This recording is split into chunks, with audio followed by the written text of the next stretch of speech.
Hi, everybody. Today is Saturday, March 21st, 2026, and I'm here to talk with you about the conflict and the war in Iran, in the Middle East, in the West Asia.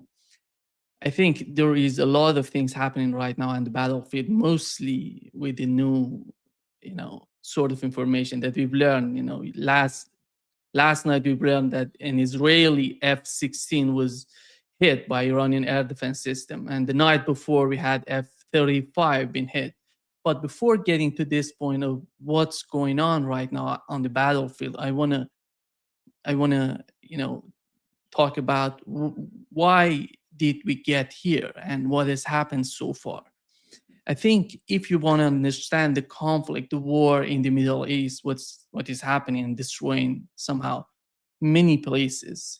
You look at today how they're bombing each other and destroying everything is just unbelievable. But before getting to this point, let's let's remember what has happened during the first term of Donald Trump in office, his first presidency.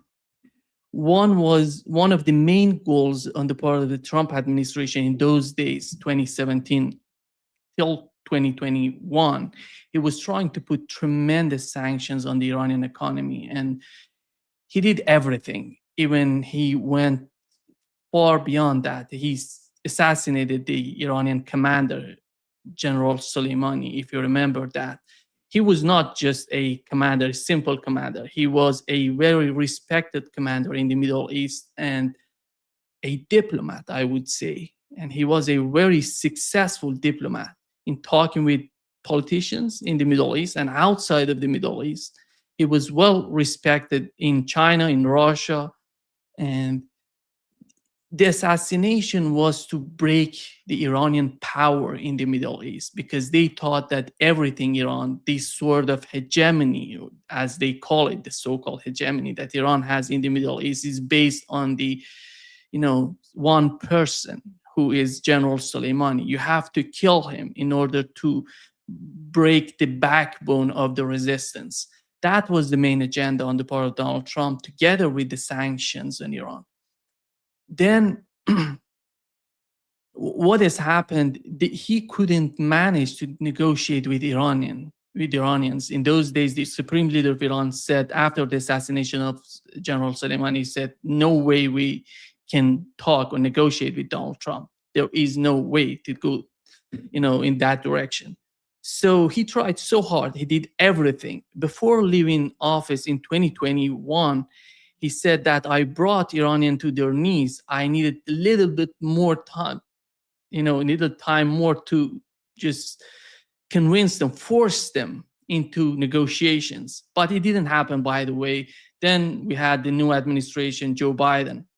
But the main agenda was to destroy the Iranian economy and the Iranian resistance, the acts of resistance in the West Asia.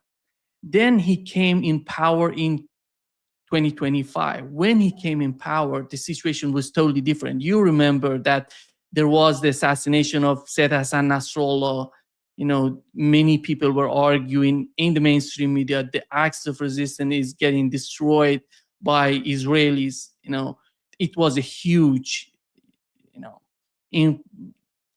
problem for Hezbollah. For many years, he was the head of Hezbollah. He was so much powerful, respected in Lebanon, outside of Lebanon, within the axis of resistance. So his loss was so big for the axis of resistance, was so important, crucial for the axis of resistance. Then they said that Hezbollah is just weakened. We had the fall of Bashar al-Assad in Syria. Then with the fall of Bashar al-Assad, which was simply Bashar al-Assad has decided not to fight. He said to Iranians and Russians, he doesn't want to fight, and it didn't start suddenly. It started, long before, in a time span of 2 years, it happened. Gradually reducing the Iranians and Russians in Syria and somehow getting closer to the Arab states in the Persian Gulf, in the hoping somehow that could bring some sort of, improvement to the Syrian economy and making the life better for Syrians, but that didn't happen. And finally, we've seen the fall of Bashar Assad and the HTS and ISIS and sector of ISIS coming in power without fighting. You have to remember that there was no fight between Syrian army and these people, these HTS fighters who came from Idlib, that was supported by Turkey and the United States, both. And Israel did everything to support them as well. Later on, they had their differences. But after all, putting aside the situation in Syria, you have to understand what has happened in Lebanon, then in Syria. Donald Trump coming to power and saying, so what is the problem right now? How can we go after the acts of resistance? Syria is destroyed. Lebanon, the Hezbollah is not powerful enough anymore. Let's go after Yemenis, Houthis, and Ansarullah in Yemen. Then you saw Pete Hegseth coming out. We are going to go after, the Houthis. It's going to be different. We're going to, force them into submission. And they started the fight in March 2025. They started this fight and went after Yemenis after 2 months in, March, April. In May, they have decided that Houthis suddenly, capitulated and we're not going to continue with this fight because they couldn't achieve anything. What was happening in those days in Yemen? They were bombing each and every place in Yemen because they didn't have that much of intelligence coming out of Yemen.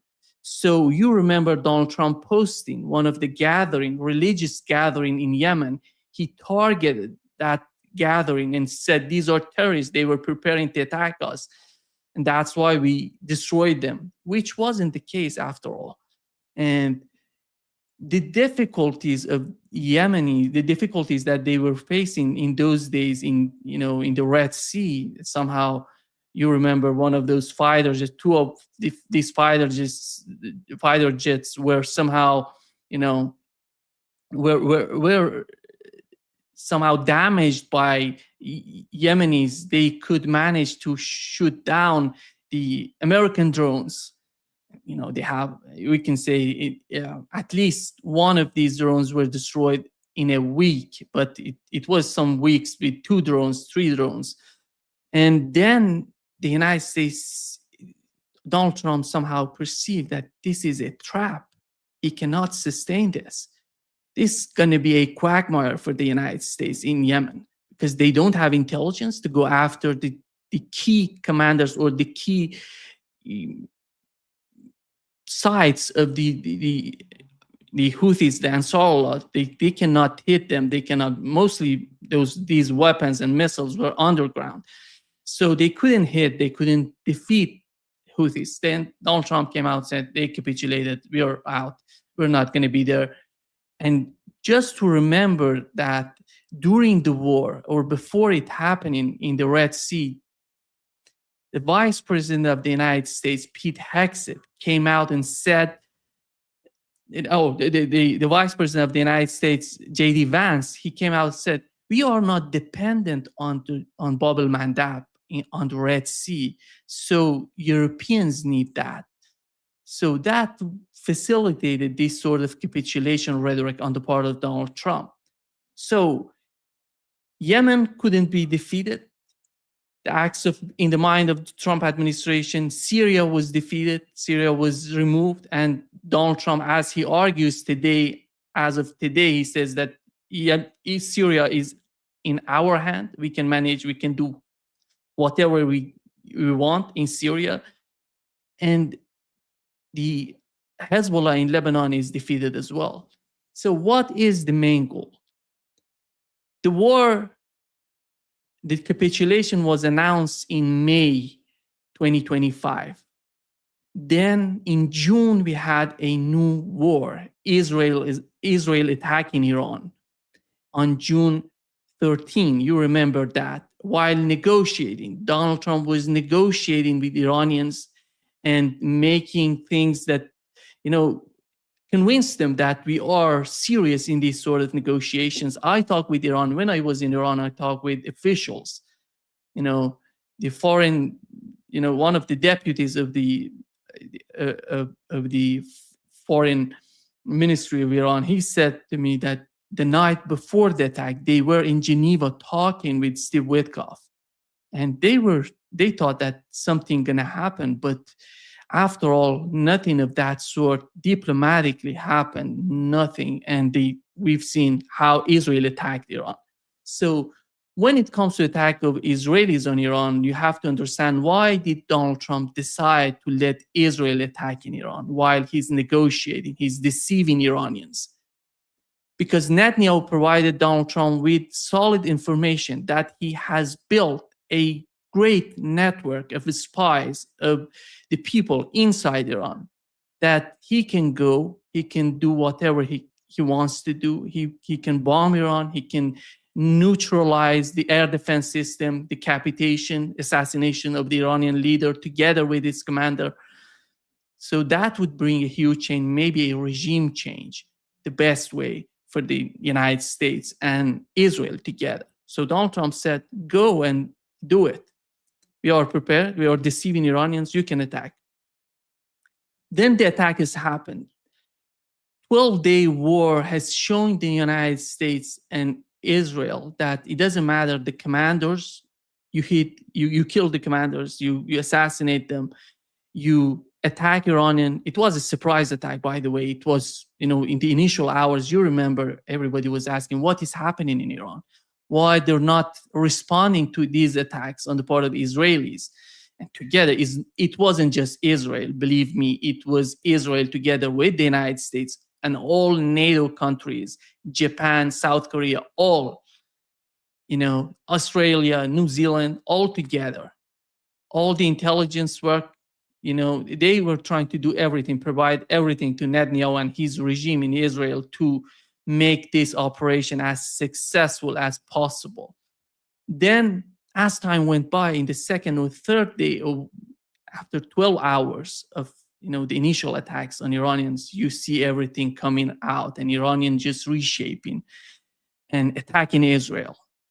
And the attacks were somehow so strong that Israel finally decided, because it wasn't, you remember that 25% of the THAAD system interceptors were, depleted in those days in 12-day war. Then Israel was hit by Iranian missiles right and left. So Israel was begging at the end of 12-day war, was begging for the ceasefire. And Donald Trump, as an outsider, as he's trying to play the same way in Ukraine, he's doing the same in Ukraine, by the way. He said, so we are not part of the war right now. He asked Iranian to let the United States to end the conflict by hitting, two sides, the nuclear facilities in Iran. Then Iran attacked. These are somehow, symbolic attacks on the part of the United States and Iran on Qatar. Two attacks and the end of the war. It wasn't the end of the war. It was some sort of truce and ceasefire happening. Then the other thing that was happening since Donald Trump took power was the same sort of policies to attack Iranian economy. They did everything. They started with China, with Russia. Since the war in Ukraine wasn't, going the way that the United States and the West wanted to be, then their leverage on Russia was not that much that they had before during the first administration. So Russia and China are not in the same position. They're not supporting the United States in their agenda against Iran, because the whole system has changed since the war in Ukraine started. The war in Ukraine was a watershed moment, in my opinion, that has changed everything, every calculation. So coming to the conflict, to the war in Iran, you see Donald Trump, we had the US Treasury Secretary talking about how they were successfully putting pressure on an Iranian economy. Then Iranian economy would hit Iranian people, the Iranian society. Then they come to the streets. It wasn't just coming to the street. The remnants of those Mossad agents in Iran were still in Iran after the 12-day war. Iran was trying to capture, to hit them, to find them, to destroy them, but it wasn't. It was a huge, big network of spies in Iran, those who were cooperating with Israelis and Mossad and CIA. So Donald Trump was trying to understand the situation in Iran by imposing more sanctions and bringing more pain to the Iranian economy. Then we see suddenly people are coming out on streets. I was in Iran when this started. The day I got there, I remember it was on it was Thursday. On Friday, I had a talk with Colonel Wilkerson and Larry Johnson, our friends of this podcast, and there was no protest outside, but they were talking in the West. They were talking about the protests are coming. Then we saw the protest is coming to the streets.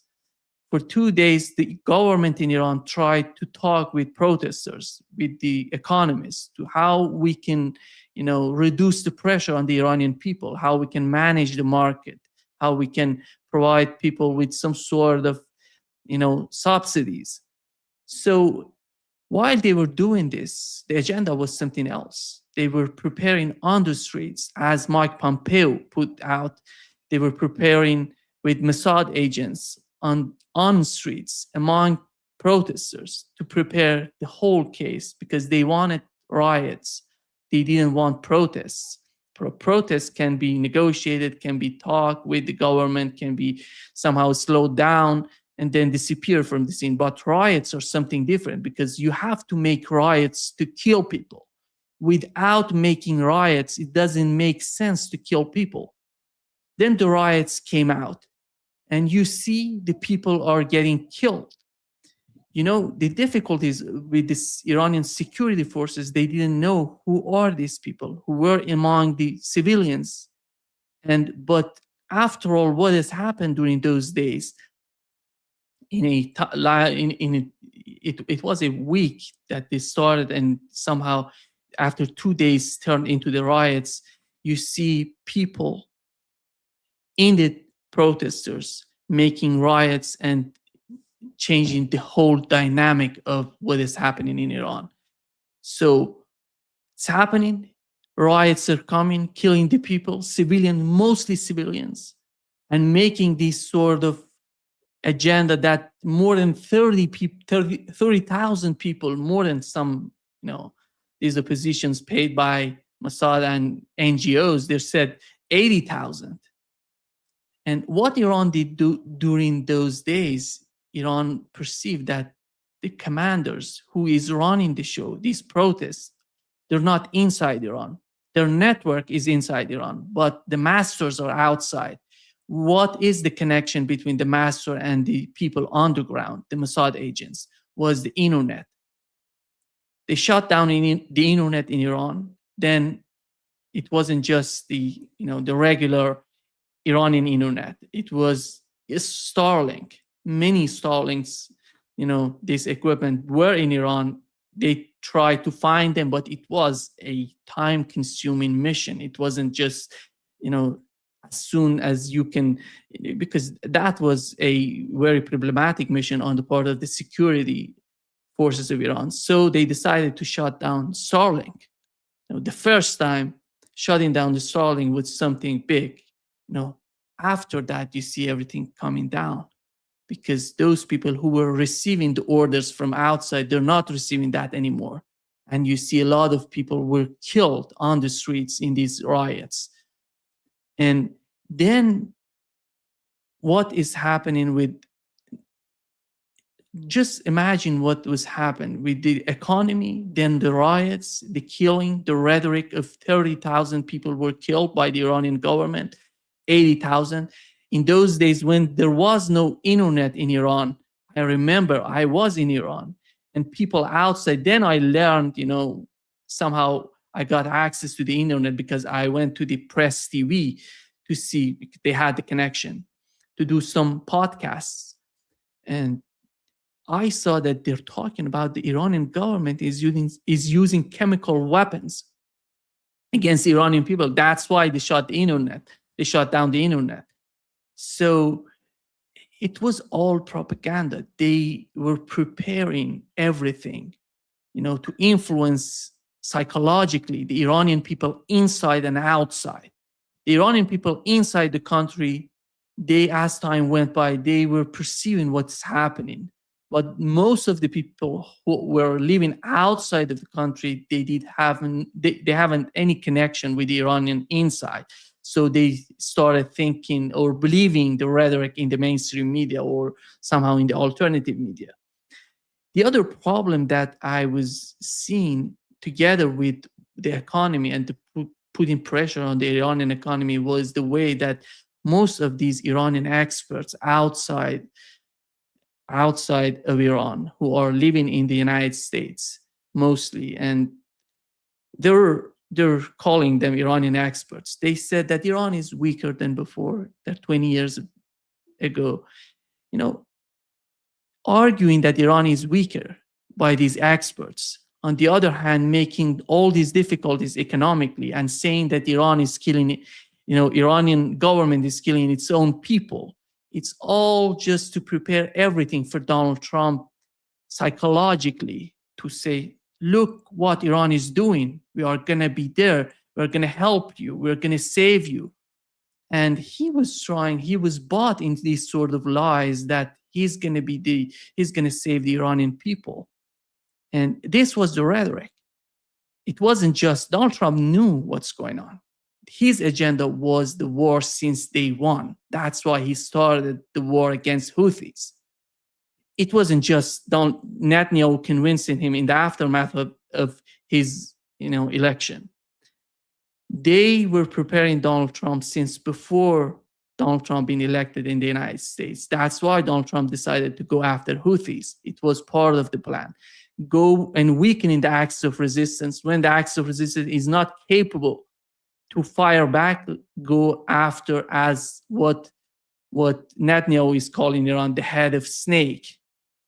Let's go after the head of snake. They were all preparing this sort of agenda to go after Iran and to prepare somehow, convincing the Iranian people that this government doesn't work for you. You remember yesterday, Pete Hegseth said the Iranian government is just building missiles and weapons. They're not improving the life of Iranian people, while he was asking $20 billion more for his war against Iran, as it's happening right now. So it wasn't just suddenly happening in the mind of Donald Trump, let's go and fight Iran. He knew that he's going to fight Iranian. He's going to go to war with Iranians. So he was preparing everything, considering the axis of resistance, considering the Iranian economy, considering the public opinion inside Iran and outside Iran to go after the Iranian government. Because you remember, he said, I told Israelis in 12-day war, when the 12-day war has happened, he said, I told Benjamin Netanyahu or Israelis not to assassinate the supreme leader of Iran. This was a total lie. He was just making lies because they wanted to assassinate the supreme leader. They couldn't do it, with that surprise attack. That was the problem. So coming in with all the scene being prepared for Donald Trump to get in, he prepared for this attack. But starting a war against Iran, the United States has to mobilize a lot of equipment to the region. So it took time to get there, to bring aircraft carriers, all of these weapons to the region, preparing for that. Somehow believing that an attack on Iran would bring down the Iranian government and the regime change. I think when it comes to the Middle East, many of our audience who are not from the Middle East, who don't understand the reality of the Middle East, may consider what is the agenda of the United States and Israel in the Middle East. I think that was set by Tom Barrack, Trump's envoy to Turkey. The final goal, the main objective is submission. They have to learn how to submit. That's why their best friends in the Middle East are those people who submitted long, long, long before all these Arab states. Who has to submit right now? The axis of resistance and Iran. Are they prepared to submit? He's negotiating. He's trying to, to convince, to force them into capitulation, but that's not going to happen. Because even this, Marco Rubio, remember Marco Rubio said Donald Trump is willing to talk with the Iranian supreme leader of Iran, Ayatollah Khamenei. He's prepared, but there was no willingness on the part of Iranians to go in that direction because the supreme leader of Iran didn't recognize Donald Trump as a viable negotiator or someone who's going to bring any sort of change to what's going on between the United States and Iran. So he denied, he didn't want to negotiate with Donald Trump.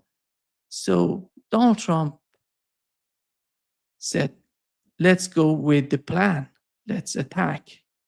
And Israelis said, remember, Israel said to the United States, it was all in the mainstream media, that we have destroyed the Iranian air defense system. They're mostly destroyed. Look at the videos of Fox News, all of these, look at the CNN, Fox News, ABC, MSNBC, all together. The main rhetoric was the Iranian air defense system was destroyed. Iran has nothing to defend itself.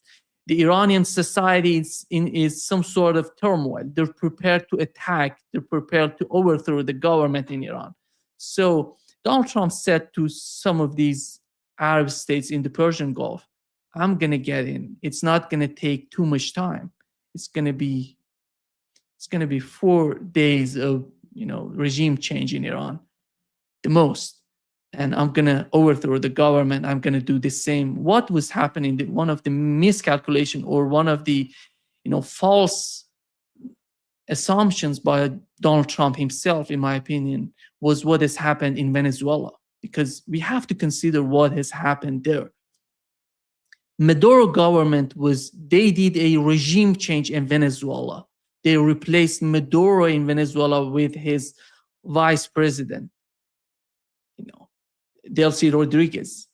And then they have the total control over Venezuelan oil, Venezuelan, minerals, everything. And they can do whatever they want. Donald Trump can order, to do this, to do that, fire this, appoint this. That was giving him a false understanding about Iran because he thought that he's going to achieve something of that sort. It's going to be difficult, but it's not going to be that difficult because the economy, because of the situation with the Iranian military, they were destroyed. Everything, the air defense system, the economy is destroyed. People are angry with the Iranian government. So let's get in. Let's attack Iran. The attacks, we were talking about the attacks happening, at 12:30 a.m., 4 a.m. local time, but the attack has happened at 10 a.m. local time. So they assassinated the supreme leader of Iran together with the commanders, many of Iranian commanders. They thought that, but Iran was prepared. You remember how long did it take for the United States to bring all these weapons, aircraft carriers to the region and getting prepared. And what was so crucial in the whole calculation was the reaction on the part of the Arab states. They told us that they're not going to be part of the conflict, hoping that if something happens, they knew that is happening. The war is going to happen because Donald Trump told them, remember, said 4 days of war and everything going to be over. But they thought that in this short period of time, Iran is not going to attack them because they said they're not part of the attack. They're not going to let the United States use the air bases in their countries. So as soon as the attack happened, Iran started hitting back. Iran was not just, Donald Trump said he was surprised by Iranian response on these Arab states, but he was not surprised. He's making lies because he wants everyone to believe that he didn't know that Iran would hit these Arab states because he convinced these people, these naive, in my opinion, Arab leaders that everything going to be over in a short period of time. So you're not going to be that much influenced by the war against Iran. So the war is breaking out. The United States is attacking and Iran is responding. And all these air bases today, when you see, I remember 20 years ago, IRGC was arguing to the Iranian government, to the Iranian politicians, to those people who were negotiating JCPOA with the Americans. They said, why are we not using the Strait of Hormuz to put pressure on the United States, on these Arab states, basically on the United States? Because the main goal of putting pressure on these Arab states, it finally gets to Washington. They were arguing this for such a long time, but the diplomacy, the foreign minister of Iran wasn't agreeing with them. They said, no, we're going to negotiate during JCPOA. I'm talking about those days. Then the war is bringing something new to the equation.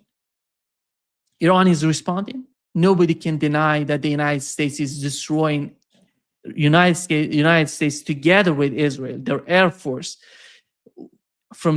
mostly from the outside of the Iranian airspace. They're attacking mostly, they don't have that much information, because I thought that they would have a lot of information considering the targets inside Iran.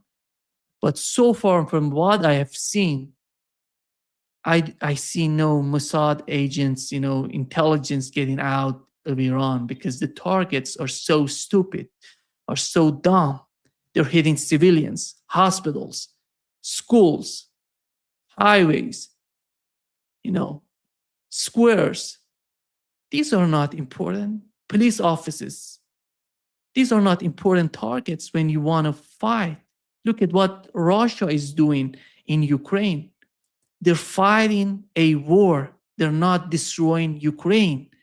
But the mission of the United States and Israel is to destroy Iran, while they're arguing to some Iranian in diaspora and making them somehow, forcing them in some sort of delusion that we're going to go there, we're going to change the government, we're going to do the so-called regime change in Iran, and it's going to be everything good, and you're going to see a prosperous Iran.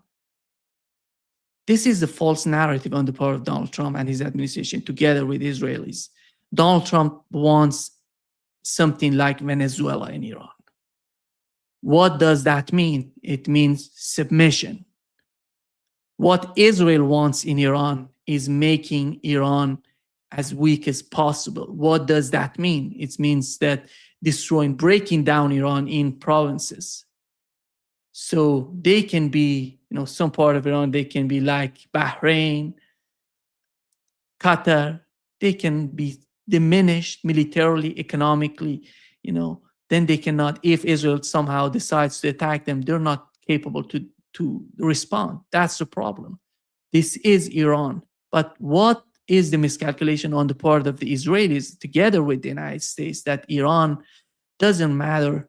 You want to call them mullahs, these religious leaders, and as though these are, they don't have any sort of understanding politically, militarily. But Iranian reality today is that they have built a robust system inside the country, militarily and politically, that cannot be destroyed. This is the heritage of Iranian culture, Iranian people. This is the heritage of the Iranian Shia, concept.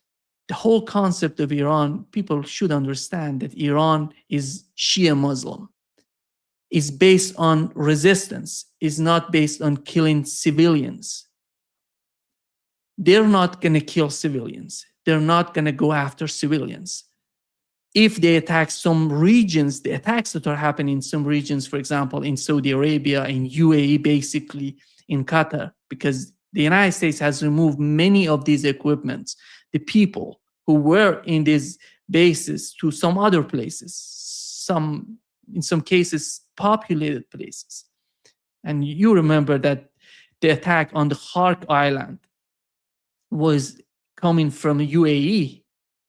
Two populated places in the UAE were used to attack the Hark Island in order to, they're trying to do everything to make the case for the Iranian army to hit civilians in Arab states. But that is not going to work. That is a failed agenda. Doesn't matter how hard Israel and the United States is trying to make false flag operations in Azerbaijan, in Turkey. Yesterday, the Supreme Leader of Iran, the new Supreme Leader of Iran, said the attacks on Turkey and Azerbaijan were not Iranian attack, and nobody in the acts of resistance did that. It means that these attacks were basically part of the Israeli operation, because Israel wants to make the enemy, Iranian the enemy of Arabs, Arabs the enemy, United States the enemy of all. This is the agenda on the part of the Israelis. Because after all, you remember Donald Trump in his some sort of weak rhetoric, he said that we're going to capture Gaza. Netanyahu was shocked when he said that. So do you think that Netanyahu would let Donald Trump, for the greater Israel? In the greater Israel, I would say finally, the United States has nothing to do with the greater Israel in the agenda that Israelis have in their mind. But what is happening right now on the battlefield in the case of the war? Israel is using the United States as a proxy. They're using because the United States has a president who's willing to do that, who doesn't have any sort of agenda for a new election in the United States. So this is his final gamble. How come Joe Biden can overthrow Bashar al-Assad and Donald Trump cannot do it to Iran? Donald Trump is trying to do everything to facilitate that. He did everything, and he's been defeated. He's defeated strategically, militarily, and politically. Looking at what is happening right now, all these bases, American bases in the Middle East, were destroyed. Physically, the radars were destroyed. The most important thing in these bases were the radars. All these radars were destroyed. The CIA offices were destroyed. So what else can the United States bring to the table? I would say this sort of rhetoric right now, they're somehow talking about attacking the Hark Island, capturing the Hark Island, making some sort of leverage on the Strait of Hormuz and opening up the Strait of Hormuz. This is all false. This is all, it's delusional. Nobody would believe what Donald Trump is talking about. But I am not gonna, I'm not gonna say that he's not gonna do that. Before leaving Iran, many people, my friends, close friends, were asking me, do you think that Donald Trump would attack Iran? I said, no. He's not stupid. But he has proven that he can be that case. So I cannot, remove the option of attacking the Hark Island. That could happen. Or some other places in the Persian Gulf, at the coast of Iran. You see close to the Strait of Hormuz, they can go there. But Iran is a very complicated terrain. The terrain is somehow different. When you go from the sea to the land, you see a lot of things happening. It's not just about the coast and the length of the coast. You see the Zagros Mountain and all these difficulties that they're going to face. And Iran is going to, if they put these Marines in Hark Island, they're going to be slaughtered. I am so much disappointed if they do that. That is not good for what's going on. Killing more people is not going to make you winning Donald Trump. And you have to understand, this is not a winnable war.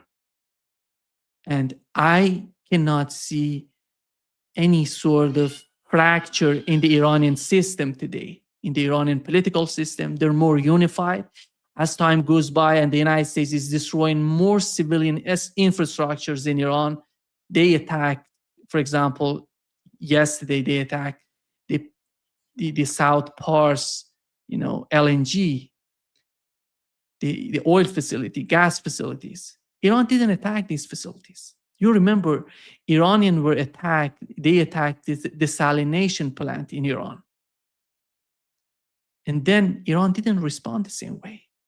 Iran was keeping its eye on the strategic targets, because Iranian strategic target is not civilians. It doesn't matter if it's in Saudi Arabia, if it's in UAE, or even in Israel. Iran is not going to kill civilians. Iran is attacking the strategic, targets in Israel. That's not going to change. Iran didn't use chemical weapons during 8 years of war with the Iraqis, with Saddam Hussein, who was using chemical weapons. To this day, we have many people who were injured by chemical weapons and are dying because of that problem. Iran is not going to go there. But when it comes to the oil facilities, Iran is going to go as far as they want. They can destroy everything in the region. They can bring the whole global economy to its knees. Donald Trump is not prepared for that. I think the United States is not prepared for that. That's why Donald Trump is somehow begging Europeans to do something for him. Because he feels if he can bring a lot of political power to the region, that would influence, that would break the backbone of the Iranian resistance to what's going on. That's not going to happen. Iran is fighting for its survival. Iran has been under tremendous sanctions for 46 years. You go to Iran today, you cannot find a country that was sanctioned for 46 years. It shows how intelligent, how powerful is the system in Iran. Is not anything like Cuba and Venezuela, who were sanctioned by the United States for such a long time. They're not even comparable. I would say that they're comparable to, for example, here I live in Brazil. They're comparable to Brazil. It's more. You go to Iran, you find that the cities, even go to Tehran, I would argue is better than Sao Paulo in many aspects. But putting that aside, I'm just mentioning this because you have to understand that under tremendous sanctions, how the Iranian resistance work, to fire back, to manage to deal with the tremendous sanctions. Then what is happening right now? I think finally the outcome, Donald Trump, yesterday Pete Hegseth was saying that they're winning. Everything is happening in their favor. The air defense system, again, as Israel destroyed the air defense system, 70%, 80% of the air defense system in June 2025, they're still destroying the air defense systems in Iran, launchers in Iran, and they're saying they're just we destroyed all. We have the air supremacy. And you see, for example, this breaking news before coming up to this slide, we've learned that the Israeli F-16 is downed by Iranian air defense system last night. And the night before it was F-35. What is the outcome today? Iranian missiles still raining down. Iranian nuclear program is still working. They tried today, they attacked, one of the facilities, nuclear facilities in Isfahan. They couldn't achieve anything because all these facilities were buried under tremendous amount of soil. So Iran was prepared for that. And you see the Iranian government is still in place. The system is back, even with the assassination of, one of the most, I would say, important Iranian officials who could have helped the West, who could have, help the negotiations. But the United States doesn't want to negotiate. Israel doesn't want to negotiate. Since Israel doesn't want to negotiate, the United States can fall in the same sort of agenda, because when it comes to the Middle East, the United States is not a sovereign state. They don't have their own policies. Their policies are determined. Their policies are shaped by Israel and the Israeli agenda. So the Strait of Hormuz is mostly controlled by the Iranian army as we talk. They can, it's turning into a toll booth, and they can charge these tankers $2 million each tanker passing through the Strait of Hormuz. Today they talk with Japanese foreign minister. A call between the Iranian foreign minister to the Japanese foreign minister. They talked to each other. Iran said, we can facilitate, the Japanese tankers to use the Strait of Hormuz. So the problem, the Iranian war is not with Japanese, not with South Korean. The problem is the Israeli agenda and the slave of the Israeli agenda, which unfortunately, I have to say this slave is the United States foreign policy. And the US Air Force and Navy, they're trying to do their best to hit. They cannot find, the most strategic locations in Iran. That's why they're hitting civilians. The air bases of the United States are literally obliterated in the Arab states. They still have some sort of connection in Azerbaijan and in Turkey. Turkey is the most crucial one, in my opinion, that they're using. That's why they try to do false flag on Turkey and saying that it's Iranian. This is Iranians attacking you. And I don't see anybody buying this sort of argument. I see a deep understanding between the government in Iran and the government in Turkey. Beyond all of these problems, these rhetorics are coming out, there is a deep connection between the two nations, between the two governments, that they understand the reality of what's going on. That's why Erdogan came out and said, we all know we can criticize Erdogan for whatever he's doing with the case of Iran and he was doing with the case of Gaza. But after all, he knows that he's not going to destroy his own country for the sake of a greater Israel. I think that is totally understandable on their part. And the Red Sea is not even in the equation right now. Iran is using Hezbollah. Hezbollah is back. You have to remember that they said Hezbollah was destroyed. Hezbollah is hitting the southern part of Israel. They have never done this before this war happening. So they're bringing something new to the whole equation on that front. The Iraqi Hezbollah, or Hashad al-Shabi, as they call it, the Iraqi resistance is totally in power. They're attacking American bases, and together with American embassies in Iraq, somehow were neutered.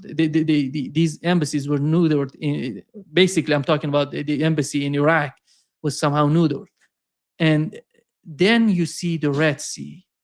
I think the next level of the conflict would be the Strait of Hormuz working together with the Red Sea, the Bab el-Mandab. And we are not there. We're still not there.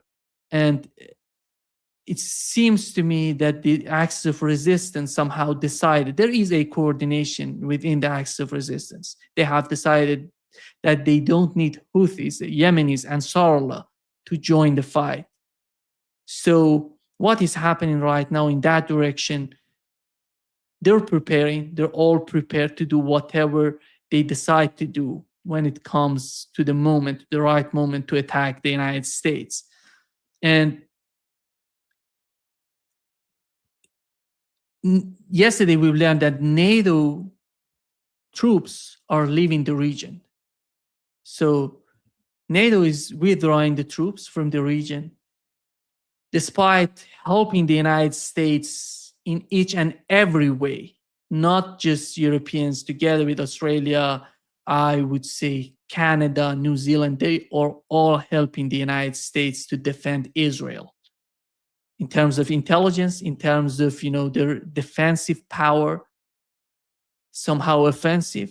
They're just using the government of Starmer yesterday said that they're going to let the United States use the Diego Garcia and the British bases to attack Iran. Iran is bringing something new, the new missiles that were reported by Wall Street Journal, if I'm not mistaken. Iran is bringing something new, that these missiles are coming with a range more than, more than 3,500, because they thought that the range of the Iranian ballistic missiles is below that range. But right now, Iran is showing something new, that they can hit the Diego Garcia. I think that was not, the intention was not to hit the Diego Garcia, just to show the United States that they can hit that if they go that far. They're prepared to do that as well. And the other problem is right now the oil, the Strait of Hormuz. Donald Trump is somehow begging Europeans to help them with the Strait of Hormuz. That's not going to happen. The oil is going up. Donald Trump doesn't seem to have any sort of, immediate solution for what's going on. And when it comes to the, I forgot to mention that the drones were more than 10% of the drones were destroyed so far, the US drones. And we had the THAAD air defense system, 3 or 4 of them were destroyed. That's why the United States has decided to bring this air defense system from South Korea to defend Israel. But the problem is deeper than that. That the system, the air defense system, it's, they cannot defend Israel without having some sort of connections with the radars. You remember that radar, it was 1+ billion early warning radar that was destroyed. That is bringing a lot of pain to the civilians in Israel, because the warning sign was sending to them, in 30 minutes, 40 minutes, 1 hour. Right now, that was reduced to 30 seconds, 20 seconds, 1 minute. So that is bringing a lot of pain to the society. The other thing is that if the United States decides to finally, because they're so desperate with the case of the Strait of Hormuz, Donald Trump, just before coming to this live, he tweeted somehow threatening Europeans, if you don't help me with the case of the Strait of Hormuz, I'm going to capture the Greenland. This is the desperation. You have to be so much desperate to go that far, to threaten Europeans who are helping you in Cyprus, who are helping you in Jordan to defend Israel. And you say, that's not enough. You have to come here. The German foreign defense minister said, there is nothing that we can do, we can bring to the table that would be a game changer. But Donald Trump doesn't understand it.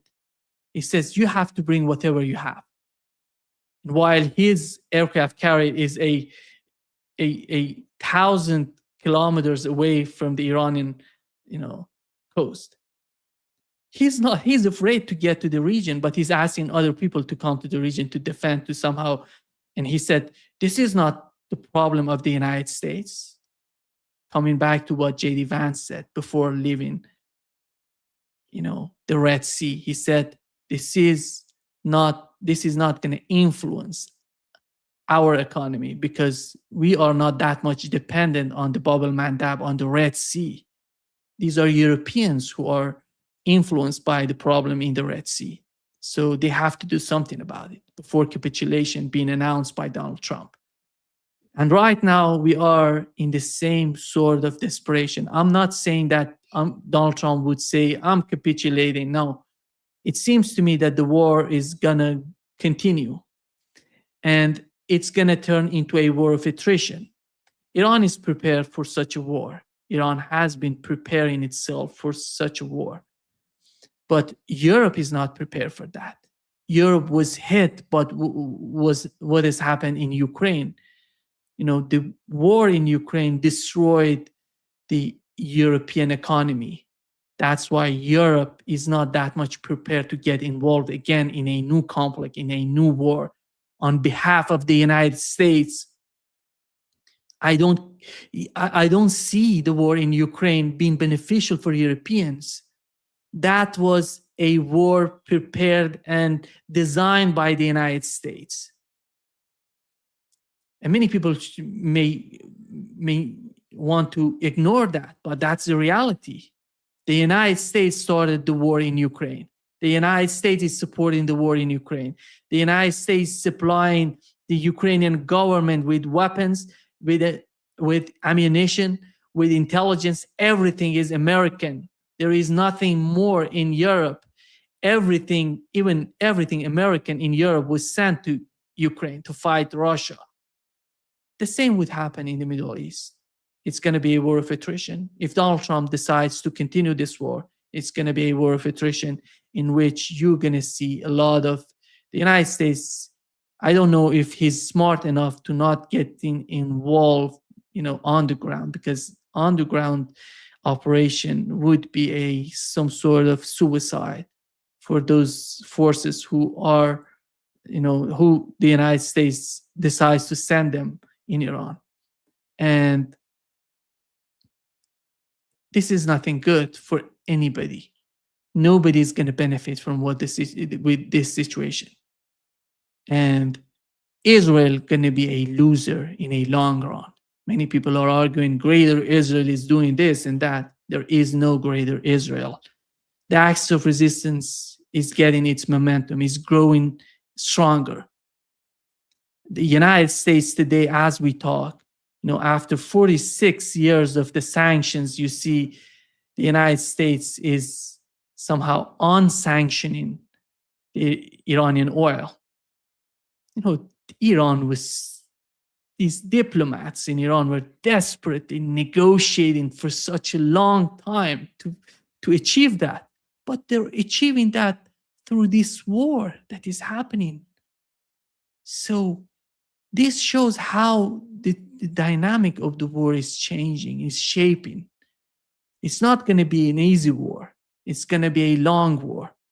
And I would say that finally, it's going to be one of those, I don't know if Donald Trump is willing to go that far. It's going to make some sort of Iraq and Afghanistan, but Iran is not Iraq nor Afghanistan. Iran is different. Iran is a civilization. Iran is an ancient country, ancient culture, in which we have Christians, Muslims, Shia, Sunni, Jews.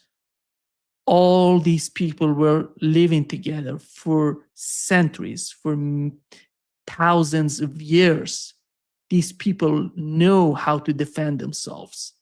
These are not the products of the British Empire. They kicked out the British Empire. I would say they would do the same to the American Empire. That may help America as a country. That may help America.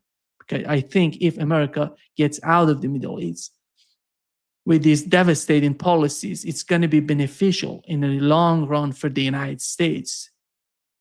Israel is not going to be there. Israel, most of these Jewish people who are living in Israel, they can live in that region without an Israeli government, without a state called under Netanyahu government. They can live. These people know how to live together. They don't need. And I think finally comes to the solution. We have to consider what's going on between Iran and the United States, between Iran and Israel, is the outcome of the ongoing conflict, ongoing war, this genocide in Gaza. They destroyed Gaza. They destroyed the West Bank. Look at Gaza today, what it was before the October 7th. They couldn't defeat Hamas. They couldn't defeat Hezbollah. I think they will have some surprises in Syria as well. That's not going to stay the same way it is today. So they're going to see everything is going to change. Middle East is somehow reshaping itself in a manner that it wasn't doing it before. It hasn't experienced it before. So I see, many things happening. We may learn that the United States is attacking Iran on the ground, but that doesn't change anything. Even they attack, putting troops on the ground, that's not going to help the United States. That's not going to help the Trump administration. That's my understanding of the current situation of the war. And thank you so much for being with us today. I hope I could, help you somehow understand what is the Iranian mindset, what is happening in the Middle East, and the axis of resistance. The axis of resistance is stronger, it's greater than before. And this war on Iran would make it even stronger. This is the outcome of what Donald Trump is doing. Thank you so much. It was a great pleasure. This is the first time I'm talking to you this way. And usually I do interviews and talk with our friends on this podcast. But I really felt that I need to do this because many people don't know Iran, many don't know the Middle East, don't know how Israel is somehow behaving in that region, how these Arab states are facilitating what Israel is doing. These Arab states, if they want to survive, they have to do something. They have to change. Drastic changes may come to the leadership in these countries. The case of Saudi Arabia, if they're smart enough, they would understand that Iran can provide them with the security in the region. They can provide Iran with the security in the region. It's a two-way street. You convince Iranians and you don't let American bases to come in. They use your soil, your territory to go against Iran and fighting on behalf of Israelis, being a proxy, for Israel. And you convince Iranian you're not going to have these bases back. And CIA agents. I think the case of the CIA is going to be difficult, but Iran going to guarantee that you're not going to be hit by Iranian missiles. You're not going to be disrupted when it comes to your oil and gas and your export, your survival. This is the new architecture for the region. Iran is defining it on the battlefield. It's not negotiable anymore. It's going to be decided on the battlefield, as Russia is doing in Ukraine. I think Russia is getting to that point. And they have to decide about the future on the battlefield, not outside of the battlefield. Because these negotiations with Steve Witkoff, Jared Kushner, these are people. These are not serious people, unfortunately. Thank you so much for being with me today. Great pleasure, as always.